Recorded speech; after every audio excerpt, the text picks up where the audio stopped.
Richard, ano ba ang pagkain ang mabilis mag-build ng muscle? Sa madaling sabi dul, wala. Walang walang pagkain na mabilis nakapag-build ng muscle. Kasi hindi lang naman yun sa pagkain eh. Kailangan din maganda rin yung quality ng buhat mo. Tapos maganda yung quality ng mga kinakain mo, maganda yung tulog mo. O recovery. Hindi talaga yun umaasa ka lang sa kahit sabihin natin na kaya mong bilhin lahat ng mga supplement, pag pinakamamahal na mga pagkain na matataas yung protina, hindi ka rin naman natutulog ng maayos, hindi ka rin nagbubuhat ng maayos. Tapos yung pagbubuhat mo, hindi rin consistent, wala rin. Yun nga lagi kong sinasabi dul, parang ano yan dul eh. Parang formula ba? Dapat ma-solve mo yung tawag nito. Makuha mo yung tamang formula para magkaroon ng tamang result o tamang answer. Parang ganon. Kahit gaano kaganda yung pagkain mo, hindi naman ganon kaganda yung tulog mo. Ang ano kasi niyan, ang pattern kasi diyan, nagbubuhat ka. Ngayon, pag nagbubuhat ka, nagkaroon ng maraming damage yung katawan mo, depende sa intensity ng pagbubuhat mo. Ngayon, pagkatapos mong magbuhat, para makarecover yung katawan, matutulog tayo. Para may magamit yung katawan natin sa recovery, kailangan natin kumain ng sapat o masustansyang pagkain. Kasi yung sustansya, yun yung gagamitin ng katawan natin pang-repair doon sa lahat ng damage na ginawa natin sa gym. Yun yung ano dun eh. Kaya hindi siya talaga makukuha lang sa pagkain. Parang ano nga siya. Ano ba tawag yun? Hirap pa i-explain eh. Naguluhan bigla. Leon, dulas ata yan Lods. Medyo Lods kasi na-overcook.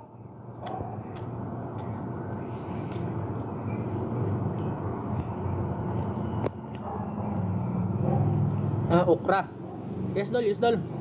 Na-overcook nga.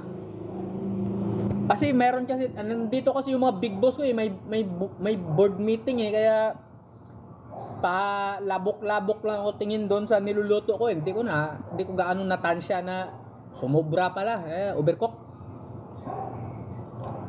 Hindi kaya pag mga weekend kasi, mga wala katao-tao rito, nakatunga nga lang ako doon sa niluluto ko, kaya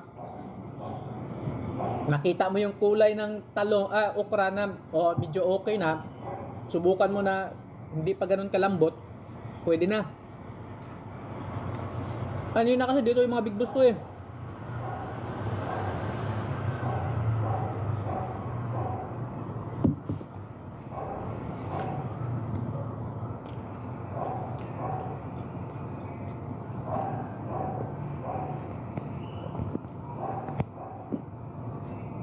Ito, Bibi Ababon. Tay ka ng tay, di ka naman kita anak. Kaya di ko sagutin yung tanong mo. Biglang nagiging masungit. Tay ka ng tay eh. Di man kita anak.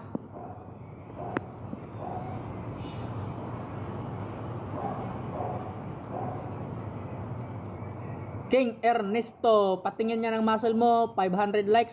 Di, ayoko ng likes doon. Yung gift, yung gusto ko. Garapala na to.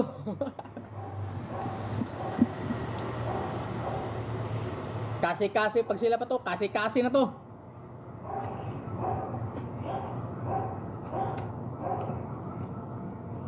Dito di, magkano ba sahod ng guard? Depende dol sa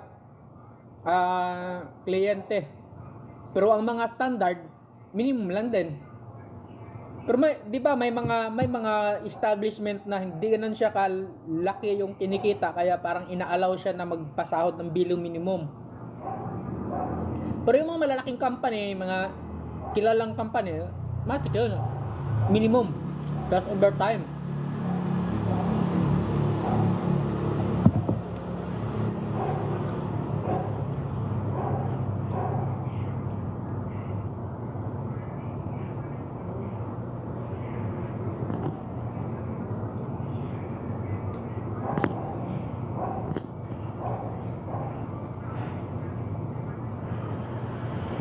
Richard, okay lang po ba push up delay na lang kasi di nakapag-gym?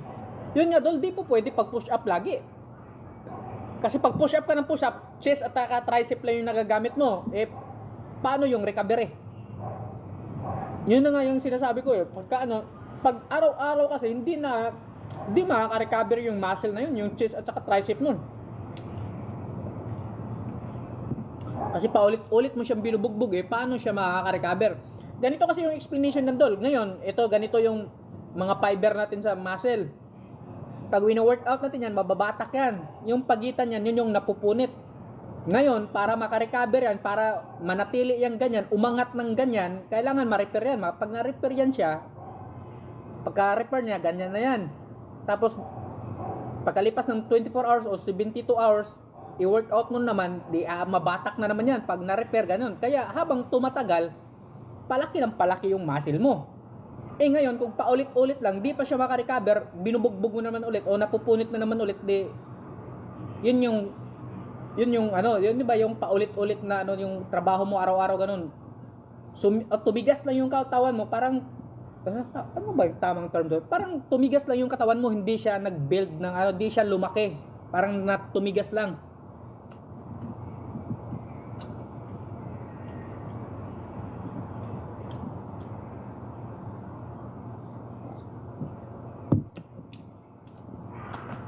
Pwede pa rin yan kahit sabihin mong home workout ka. Pwede ka mag-legs. Pwede ka mag-back. Pwede naman chin up, pull up. Yun, back yun. Sa mas maganda Dol, na lang, i-research mo mga home workout without yung walang equipment ba?